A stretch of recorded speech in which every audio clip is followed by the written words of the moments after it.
विधानसभा का मॉनसून सत्र आज भी जारी रहा। विधानसभा में उठा अतिवृष्टि से किसानों के नुकसान का मुद्दा। नेता प्रतिपक्ष टीकाराम जूली, नरेंद्र बुढ़ानिया, अमित चाचाड़ ने ये मुद्दा उठाया और सरकार से विशेष मुआवजे की मांग की। स्पीकर ने कहा, विषय बेहद गंभीर है, इसलिए सरकार जवाब दे। अतिवृष्टि पर कृषि मंत्री डॉक्टर किरोड़ीलाल मीणा ने सदन में जवाब भी दे डाला और कहा कि राजस्थान में बारिश ज्यादा हुई है। सदन में चिंता जायज है। करीब 22 जिलों में असामान्य बारिश हुई। 193 लोगों की अब तक मौत भी हुई है, 63 घायल हुए। पशुओं की भी बड़ी हानि हुई, कई आवास गिरे। अब तक 26 मृतकों के परिवार को 104 लाख रुपए दिए गए। तो वही सदन की कार्यवाही दोपहर 2 बजे तक के लिए स्थगित की गई है। यानी कि तकरीबन अब से 1 घंटे के बाद में ये कार्यवाही शुरू होगी। दोपहर 2 बजे तक स्थगित की गई। लगातार आज हमने देखा कि विधानसभा सेशन का तीसरा दिन है और काफी दिलचस्प तस्वीरें देखने को मिली जब टीकाराम जूली के साथ कई कांग्रेसी ट्रैक्टर लेकर के पहुंचते हैं और उस ट्रैक्टर को देख करके आप देखेंगे कि खराब फसलों को लेकर के ट्रैक्टर में लाया जाता है। कई कांग्रेसी विधायक है, लेकिन हैरत की बात यह है जब कुछ पिक्चर सामने आती है तो इतना गंभीर मुद्दा होता है, लेकिन कांग्रेसी विधायक मुस्कुराते हुए खराब फसलों को लेकर के आते हैं। एक समस्या का जो है मुस्कुराहट के साथ में समस्या को लेकर के विधानसभा पहुंचते हैं। और ज्यादा जानकारी के लिए हमारे साथ में पॉलिटिकल एडिटर लाल सिंह फौजदार फोन लाइन पर जुड़ चुके हैं। लाल जी, आज किस तरह की तस्वीरें देखने को मिली? लेकिन जो मेरा अपना ओपिनियन है, मैंने देखा कि कुछ जगह जो तस्वीरें देखने को मिलती है जब कई कांग्रेसी विधायक ट्रैक्टर लेकर के पहुंचते हैं, नेता प्रतिपक्ष टीकाराम जूली भी होते हैं, बड़ी मुस्कुराहट के साथ में समस्या को लेकर के, खराब फसल उसमें होती है और मुस्कुराहट के साथ में वो विधानसभा में एंटर होते हैं। देखिए, बिल्कुल आपने ठीक कहा है। ये भी एक संकेत होते हैं क्योंकि ये मामला बड़ा है, किसानों से जुड़ा मामला है और किसानों से जुड़े मामले को लेकर मैं आज नहीं, पूरे अगर हम देश की सियासत को भी देखें, चाहे प्रदेश की सियासत को देखें, तो किसान हमेशा से मुद्दा रहा है राजनीति का। और इस पर चाहे कोई पार्टी रही हो, इसने हमेशा एक पुरजोर कोशिश की है कि कैसे किसान जो वर्ग है उसको अपने पाले में लाया जाए। अब चूंकि मानसून का सत्र चल रहा है, ऐसे में विपक्ष के लिए एक बड़ा मुद्दा है। लगातार हो रही बारिश के कारण जो फसल खराब हो रही है, कई मकान जमींदोज हो रहे हैं, कई इलाकों में जनजीवन अस्त व्यस्त हो रहा है। तो इन तमाम मुद्दों को लेकर आज विपक्ष हमलावर रहा। और मैंने जैसे कहा था पहले, आज अंदर भी और बाहर भी लगातार हमें 30वां दिन है मानसून सत्र का। इससे 2 दिन पहले की तस्वीर भी हम देखें तो वही कम तस्वीर सामने आती है। पहले बाहर हंगामा होता है, फिर सदन के अंदर उस मुद्दे को उठाया जाता है। अब देखिए, अभी भी यही तस्वीर आई। सबसे पहले जो हमने तस्वीर दिखाई अपने दर्शकों को, किस तरह वो ट्रैक्टर लेकर आए, फसल खराबे के नमूने लेकर आए और इसके बाद प्रदर्शन किया।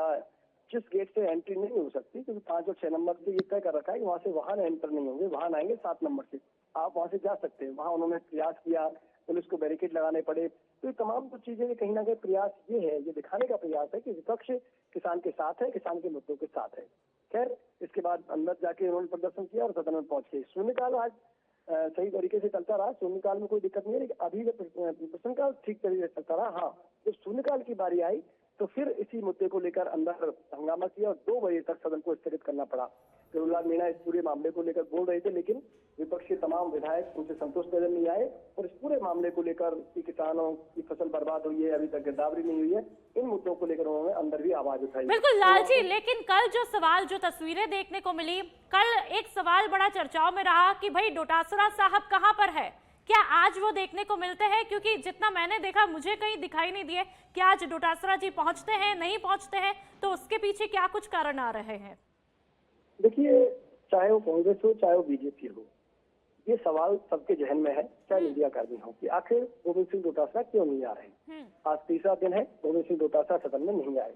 आपको ध्यान हो तो थोड़ा सा मैं अगर ले जाऊं वापस, आपको पीछे फ्लैशबैक में ले जाऊं, तो पिछले सत्र के दौरान जो घटनाक्रम हुआ, उनका निलंबन हुआ था, लेकिन बाद में समझाइश के बाद टीकाराम जूली बैठे, वासुदेव देवनानी बैठे, मुख्यमंत्री भजनलाल शर्मा के खुद के हस्तक्षेप के बाद वो मामला शांत हो गया, उनका निलंबन वापस हो गया। लेकिन आप ध्यान रखना, उसके बावजूद भी गौर करो आप कि वो नहीं आए सदन में, यानी कि उसके बाद भी सदन करीब 1 सप्ताह चला लेकिन वो नहीं आए। अब आप ये देखिए कि अब सदन चल रहा है मानसून सत्र, लेकिन 30 दिन भी नहीं आए, बल्कि 2 दिन तो हम देखें तो खुद सचिन पायलट आए, टीकाराम जूली लगातार आ रहे हैं। कहीं ना कहीं इसको जो सत्ता पक्ष है उसको इनकी अंदरूनी कलह मान रहा, लेकिन एक अंदर की बात जो निकल कर आई है वो हम शेयर कर सकते हैं। दरअसल पिछली बार जब हुआ था तो कुछ उनके द्वारा कहे गए शब्दों को विधानसभा की कार्यवाही में अंकित कर लिया गया था। खासकर एक लाइन जो स्पीकर ने कही थी कि ऐसे विधायकों को सदन में आने का अधिकार नहीं है या सदन में आने लायक नहीं है। तो उनका ऐतराज अभी उस लाइन पर है, वो इस तरह का प्रयास कर रहे हैं कि उस लाइन को हटाया जाए। लेकिन स्पीकर का कहना है कि अब चूंकि सत्र ही जब वो सत्र समाप्त हो गया, मानसून सत्र शुरू हो गया, तो पिछले सत्र की कार्रवाई को कैसे हटाया जाए। तो एक तकनीकी पहलू है, इस पर दोनों तरफ से विचार होगा। लेकिन अभी जो निकल कर आ रहा है, एक बड़ी वजह ये सामने आ रही है कि डोटासरा चाहते हैं और उन्होंने इसका प्रयास नहीं किया है। कुछ दिन पहले जब बीसीए की मीटिंग हुई थी तब ये प्रयास किया गया था। जी बहुत बहुत शुक्रिया लाल जी। तो लगातार तस्वीरें हम आपको विधानसभा सेशन की दिखा रहे हैं। सच बेधड़क पर लगातार आप इस सेशन के अंतर्गत क्या कुछ कार्यवाही का नजारा है वो भी आप देख रहे हैं। लेकिन सवाल यही है कि आखिरकार जो डोटासरा जी कांग्रेस की तरफ से सबसे आगे लगातार कई सुर्खियों में बने रहते, कई मुद्दों को उठाते हुए, लेकिन अभी तक क्या उनकी तलखियां खत्म नहीं हुई है? क्या ये नाराजगी और बढ़ती जाएगी? क्या अब आने वाले सेशन में वो दिखाई देंगे या नहीं दिखाई देंगे? ये सवाल लगातार बना हुआ है। शिक्षक प्रकोष्ठ का कार्यक्रम चल रहा है और यहाँ पर कांग्रेस के प्रदेशाध्यक्ष यानी कि गोविंद सिंह डोटासरा क्या कुछ कह रहे हैं, आइए सुनते हैं। पता नहीं क्या क्या कहते हैं और अपने आप को बीजेपी वाले गौरवान्वित महसूस कर रहे हैं कि हमारा शिक्षा मंत्री देखो कितना शानदार बोलता है।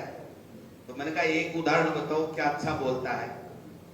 बोले वो ये बोलते हैं कि एक गौ माता के एक बूंद मूत्र में 100 टन ऑक्सीजन होता है। मैंने कहा भाई ये आविष्कार कहाँ हुआ, कैसे हुआ, किसने किया? कि तेरा तो ऑक्सीजन से पेट फूला हुआ है क्या? बता क्या मतलब। कभी भी उनका स्पीच ले लो, शिक्षा को लेके नहीं होगा। जहां भी जाएंगे गट्टर साहब है कि नहीं, सस्पेंड कर दो। पुस्तकें नहीं मिल रही, किसी ने कह दिया सीकर में, तो सस्पेंड कर दो। शिक्षक सम्मान का हकदार शिक्षक की घोषणा हो गई राज्य सरकार की, फिर उसका नाम काट दिया तो उसने विरोध प्रदर्शन किया तो उसको सस्पेंड कर दो। एक मेरे वाकया है, लक्ष्मणगढ़ में एक प्रोग्राम करने गए, गांव वालों ने और बीजेपी वालों ने देखा कि ये दिलावर जी आ रहे हैं तो इनको पटा लो, अपन सारे मास्टरों को चेप देंगे कांग्रेस वालों को। तो उन्होंने उनका सम्मान करने के लिए एक शिक्षक स्कूल में कह दिया कि तैयारी करो, मंत्री जी आएंगे, यहां उनका प्रोग्राम करेंगे और अपन इनको पटा लेंगे और पटा के ट्रांसफर कर देंगे और कांग्रेस के लोगों को भगा देंगे, बीजेपी के लोगों को ले आएंगे, हमारी चल जाएगी, चाहे वो हम हारे भी ही हों। हार तो गए थे 22,000 से। मैं सही कह रहा हूं भदौरिया जी, आप विश्वास करना, पता लगा लेना। गए उस स्कूल में नहीं गए और जिस स्कूल के अंदर उनका कार्यक्रम था उसके प्रिंसिपल को लिख करके भेजा कि इसको सस्पेंड कर दो तुरंत। इसने मेरी अनुमति के बगैर स्कूल में कार्यक्रम कैसे रखा? कोई डांसर का तो रखा नहीं था, कोई नाच गान हो नहीं रहा था। शिक्षा मंत्री आएगा तो शिक्षा की स्कूल में ही होगा उसका स्वागत है, रेलवे के सामुदायिक भवन में थोड़ी होगा। क्या कितनी बताऊं। अभी सम्मान दिया केवल 66 लोगों को, हम दे रहे थे 1101 को। जितना इन्होंने पूरे प्रदेश में नहीं दिया उतना तो आज 121 को तो भदौरिया जी राम यहां प्रदेश कांग्रेस कमेटी में कर।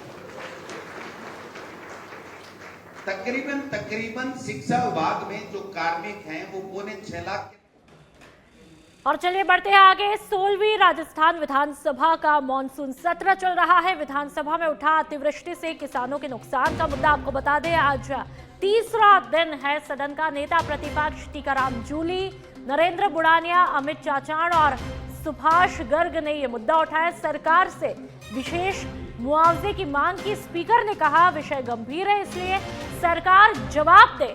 अतिवृष्टि पर कृषि मंत्री यानी कि डॉक्टर किरोड़ी लाल मीणा ने सदन में जवाब भी दिया और कहा कि सभी को आर्थिक सहायता दे दी जाएगी। अभी गिरदावरी का काम जारी है। एसडीआरएफ और एनडीआरएफ के नॉर्म्स मैं नहीं बदल सकता। मंत्री के बयान के दौरान टोका टोकी भी देखने को मिली। नेता प्रतिपक्ष टीकाराम जूली ने कहा कि सरकार की सहायता ऊंट के मुंह में जीरा, खुद मंत्री है इनसे खुश नहीं है। विधानसभा में हंगामा होता है। स्पीकर ने कांग्रेसी विधायकों को जम करके फटकार लगाई। तो आज अभी तक की तस्वीरों की मैं बात करूं तो विधानसभा में किसानों के खराबे फसल का मुद्दा जोरदार गरमाया हुआ है और इसको लेकर के स्पीकर वासुदेव देवनानी भी काफी सख्त होते हुए दिखाई दिए। जैसे ही नेता प्रतिपक्ष टीकाराम जूली वहां पर ट्रैक्टर लेकर के तमाम कांग्रेसियों को लेकर के पहुंचते हैं खराब फसलों के साथ में और ये मुद्दा उठाते हैं, तो उसी दौरान स्पीकर साहब भी गुस्सा हो जाते हैं और बेहद सख्त लहजे में कहते हैं कि भाई सरकार को कि बेहद गंभीर मुद्दा है, आप साफ साफ इस पर जवाब दीजिए कि क्या कुछ करना है। तो इसी दौरान जो है सत्ता पक्ष की तरफ से यानी कि मंत्री किरोड़ी लाल मीणा वहां पर जवाब देते हैं और क्या कुछ काम किए गए हैं, क्या किए जाएंगे किसानों के हित को लेकर के वो जवाब देते हैं। लेकिन इस बीच मामला काफी गर्माता हुआ दिखाई देता है।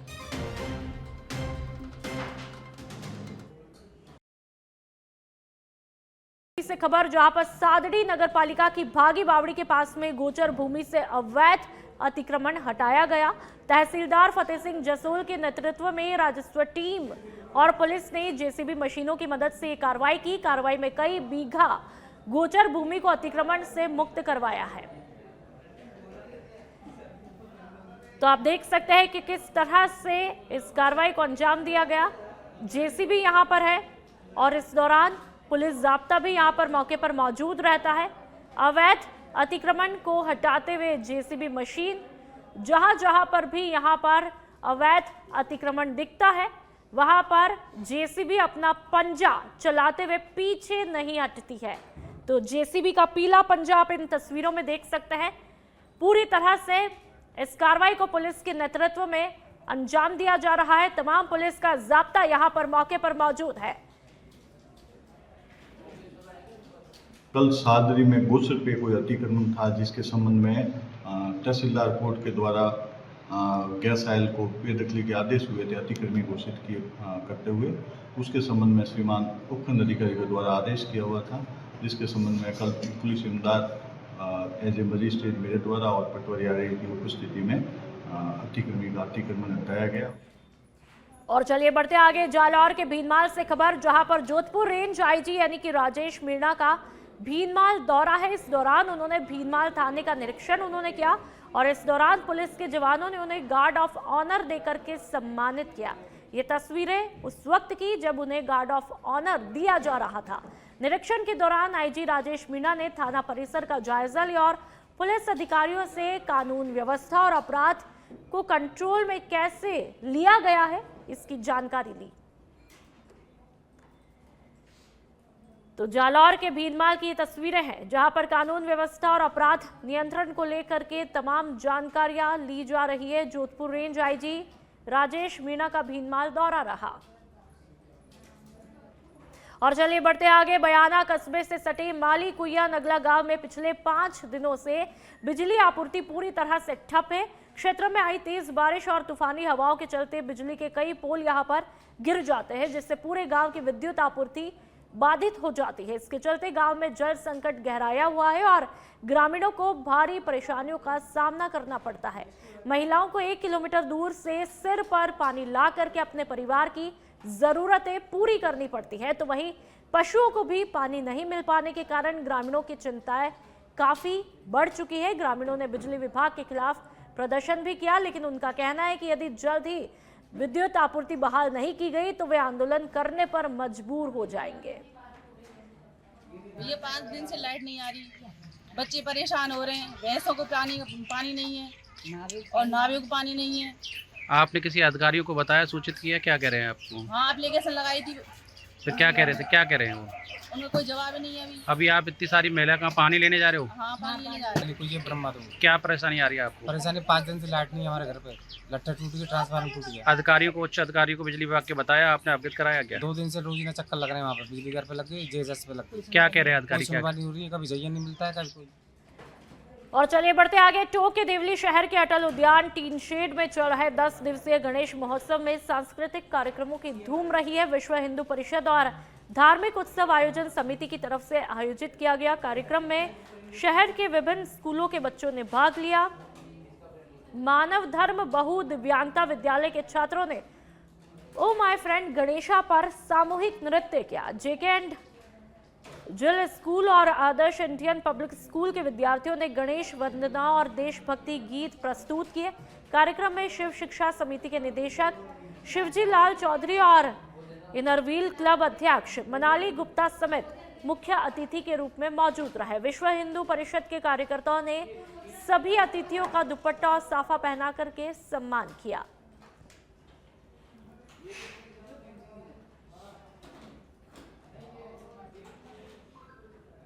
और चलिए अब आपको सीधा ले चलते हैं विधानसभा, जहां पर कार्यवाही अब फिर से शुरू हो चुकी है। क्या कुछ तस्वीरें हैं, आइए देख लेते हैं।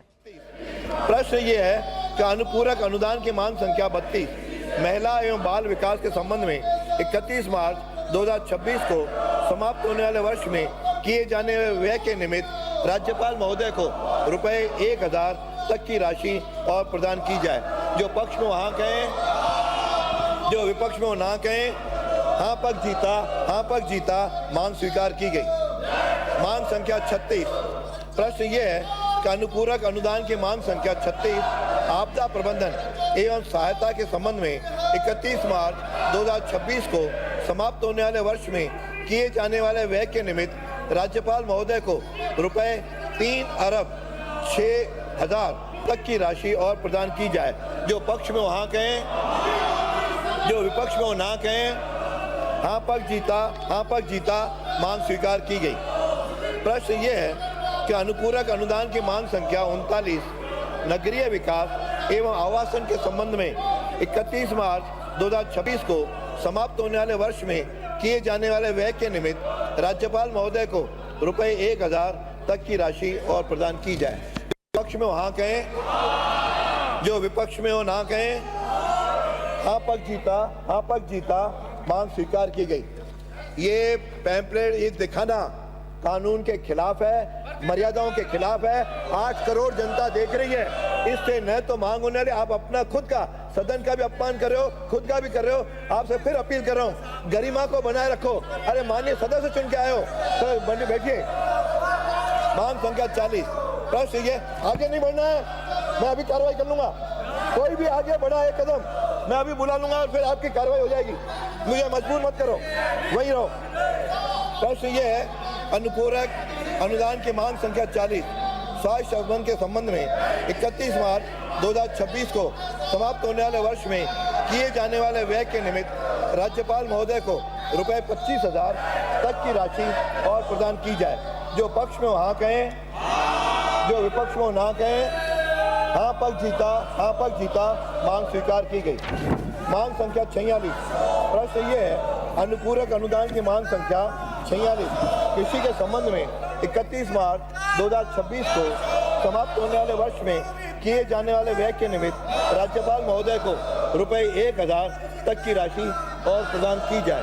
जो पक्ष में हाँ कहें, जो विपक्ष में ना कहें। हाँ पक्ष जीता, मांग स्वीकार की गई। मांग संख्या 49। अपनी सीट से जाके बात करो। प्रश्न यह है, अनुपूरक अनुदान की मांग संख्या 49 गोपालन के विषय में 31 मार्च 2026 को समाप्त होने वाले वर्ष में किए जाने वाले व्यय के निमित्त राज्यपाल महोदय को 2000 रुपए तक की राशि और प्रदान की जाए। जो पक्ष में हो हाँ कहें, जो विपक्ष में हो ना कहें। हाँ पक्ष जीता, मांग स्वीकार की गई। मांग संख्या 50। प्रश्न ये है, अनुपूरक अनुदान की मांग संख्या 50 सहकारिता के संबंध में 31 मार्च 2026 को समाप्त होने वाले वर्ष में किए जाने वाले व्यय के निमित्त राज्यपाल महोदय को रुपए 2000 तक की राशि और प्रदान की जाए। जो पक्ष में हाँ कहें, जो विपक्ष में ना कहें हाँ पक्ष जीता, हाँ पक्ष जीता, मांग स्वीकार की गई। मांग संख्या 53। प्रश्न ये है, अनुपूरक अनुदान की मांग संख्या 53 ग्रामीण विकास के संबंध में 31 मार्च 2026 को समाप्त होने वाले वर्ष में किए जाने वाले व्यय के निमित्त राज्यपाल महोदय को रुपए 3000 तक की राशि और प्रदान की जाए। जो पक्ष में हाँ कहें, जो विपक्ष में ना कहें हाँ पक्ष जीता, हाँ पक्ष जीता। जो पक्ष में हाँ कहें, जो विपक्ष में ना कहें हाँ पक्ष जीता, हाँ पक्ष जीता, मांग स्वीकार की गई। मांग संख्या 51। प्रश्न ये है, अनुपूरक अनुदान की मांग संख्या 51 अनुसूचित जाति के कल्याण हेतु विशिष्ट संगठक योजना में संबंध में 21 मार्च 2026 को समाप्त होने वाले वर्ष में किए जाने वाले व्यय के निमित्त राज्यपाल महोदय को रुपए 49,000 तक की राशि और प्रदान की जाए। जो पक्ष में हाँ कहें, जो विपक्ष में ना कहें हाँ पक्ष जीता, हाँ पक्ष जीता, मांग स्वीकार की गई। मांग संख्या 58। प्रश्न ये है, अनुपूरक अनुदान की मांग संख्या 58 धान के संबंध में 31 मार्च 2026 को समाप्त होने वाले वर्ष में किए जाने वाले व्यय के निमित्त राज्यपाल महोदय को रुपए 6,000 तक की राशि और प्रदान की जाए। जो पक्ष में हो हाँ कहें, जो विपक्ष में हो ना कहें हाँ पक्ष जीता, हाँ पक्ष जीता, मांग स्वीकार की गई। मांग संख्या 60। प्रश्न ये है कि अनुपूरक अनुदान की मांग संख्या 60 सूचना प्रौद्योगिकी एवं संचार के संबंध में 31 मार्च 2026 को समाप्त होने वाले वर्ष में किए जाने वाले व्यय के निमित्त राज्यपाल महोदय को रुपए 2,000 तक की राशि और प्रदान की जाए। जो पक्ष में हाँ कहें, जो विपक्ष में ना कहें हाँ पक्ष जीता, हाँ पक्ष जीता, मांग स्वीकार की गई।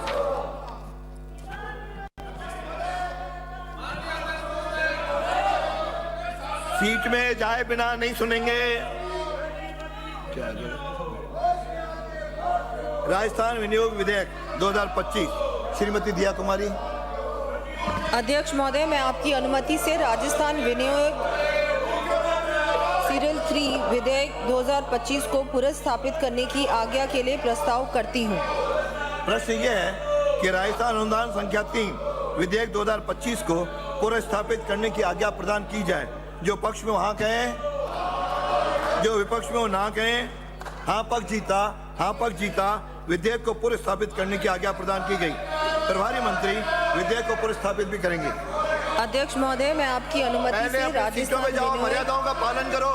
जनता 8 करोड़ देख रही है, 2025 को पुनर्स्थापित करती हूँ। ये देख लिया जाके अपनी कॉन्स्टिट्यूशन में दिखाओ।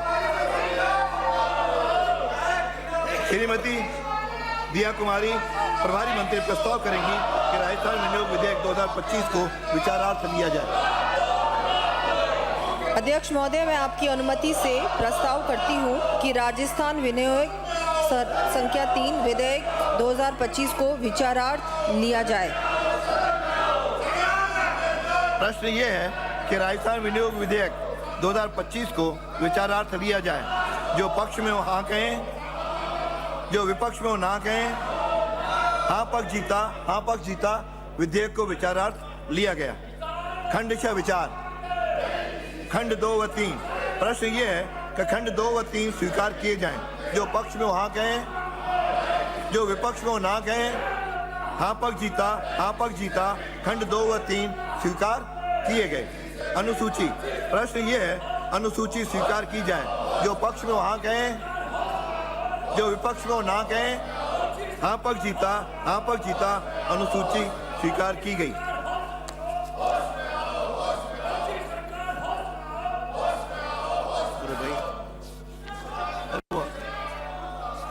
अरे वो नाम कहाँ है, वो नाम कहाँ है, वो नाम कहाँ है जो बोलने वाले को?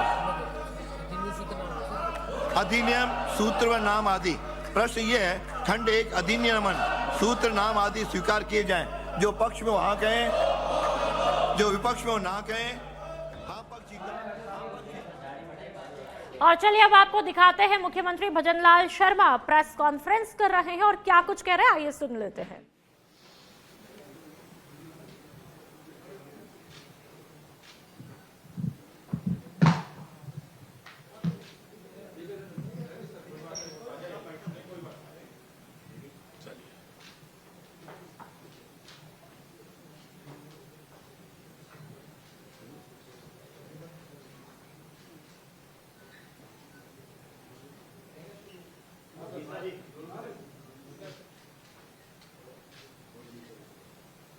सभी को नमस्कार।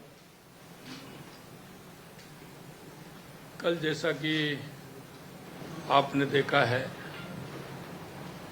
देश के यशस्वी प्रधानमंत्री नरेंद्र मोदी जी के नेतृत्व में कल एक ऐतिहासिक निर्णय हुआ है। जीएसटी काउंसिल ने वस्तु एवं सेवा कर सुधारों की दिशा में एक बहुत ही बड़ा ऐतिहासिक निर्णय लिया है। मैं राजस्थान की 8 करोड़ जनता की ओर से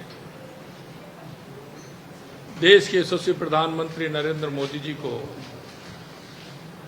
बहुत बहुत धन्यवाद देता हूं कि उन्होंने आमजन और आमजन में भी जो आवश्यक व्यक्ति के जीवन में जो होता है, रोटी, कपड़ा और मकान, इस अवधारणा को ध्यान में रखते हुए उन्होंने आमजन को बहुत बड़ा फायदा देने का काम किया है।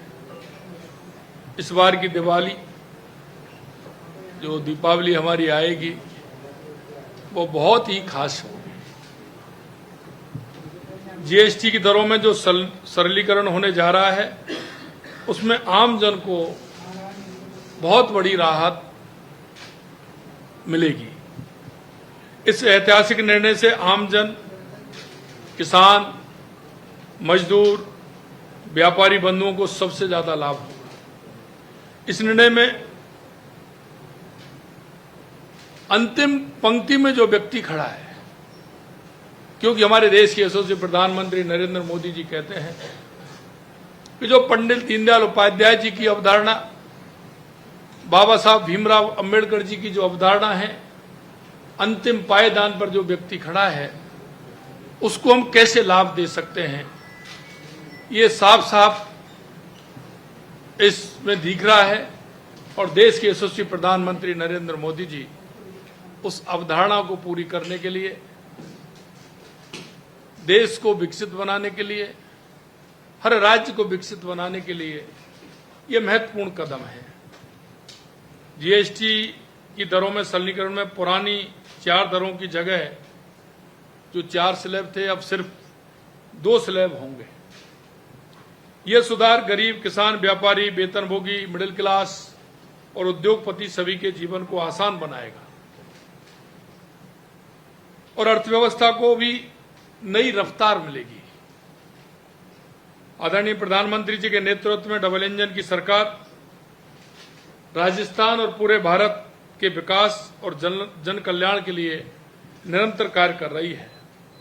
और मैं एक बार आम जन की आशाओं और आकांक्षाओं को पूरा करने के लिए देश के यशस्वी प्रधानमंत्री नरेंद्र मोदी जी को बहुत बहुत धन्यवाद देता हूं। हमारी केंद्रीय वित्त मंत्री जी को बहुत बहुत धन्यवाद देता हूं कि उन्होंने जिस तरह से ये आम जन को ध्यान में रखते हुए ये परिवर्तन किया है। और मैं आपके माध्यम से भी कहना चाहता हूं कि इससे आम जन को बहुत बड़ी राहत मिलने वाली है।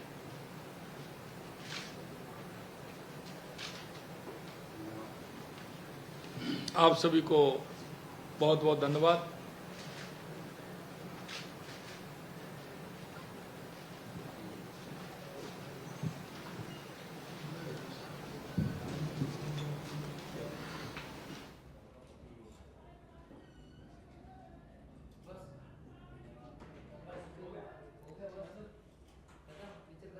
तो आपने सुना मुख्यमंत्री भजनलाल शर्मा को कि किस तरह से उन्होंने जो सरकार ने जीएसटी को लेकर के बदलाव किए, सुधार लिए, उसकी सराहना करते हुए मुख्यमंत्री भजनलाल शर्मा दिखाई देते हैं और जीएसटी में बदलाव को लेकर के प्रेस कॉन्फ्रेंस करते हैं।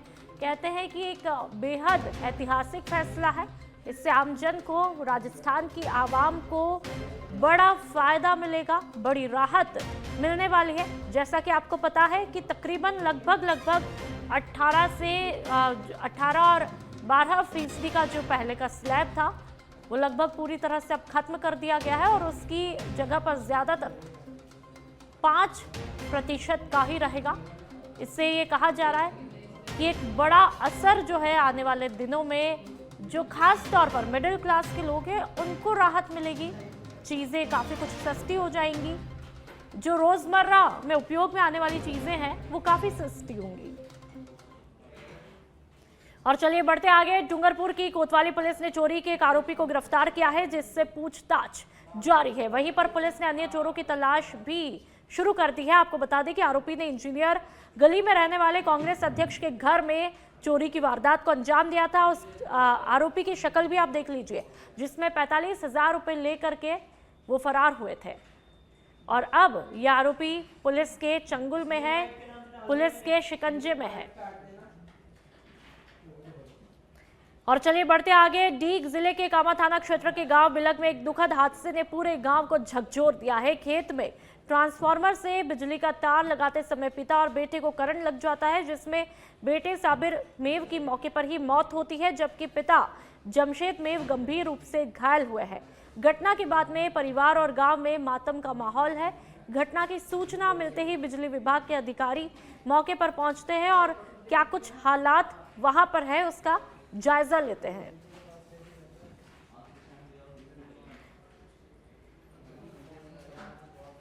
और चलिए बढ़ते आगे, फलौदी के रामदेव नगर सड़क मार्ग पर अनियंत्रित गति से दौड़ती हुई बोलेरो कैंपर ने बाइक को टक्कर मारी है, जिसमें एक बाइक सवार की मौके पर मौत हुई और दूसरा गंभीर रूप से घायल है, जिसे जिला अस्पताल लाया गया। घटना के बाद बोलेरो कैंपर सहित चालक यहां पर फरार हुआ।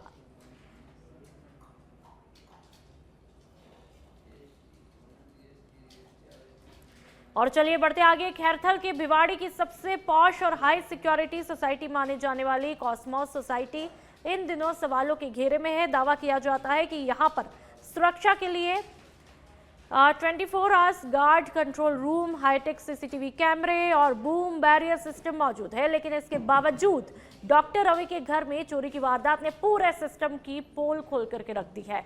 सीसीटीवी फुटेज में 2 संदिग्ध चोर कैद हुए हैं। हाई सिक्योरिटी टैग के बावजूद चोरी होना सीधे सुरक्षा इंतजामातों की नाकामी है। मौके पर भिवाड़ी मोड़ चौकी इंचार्ज नरेश कुमार यादव पहुंचते हैं और मौका मुआयना करके जांच शुरू करते हैं।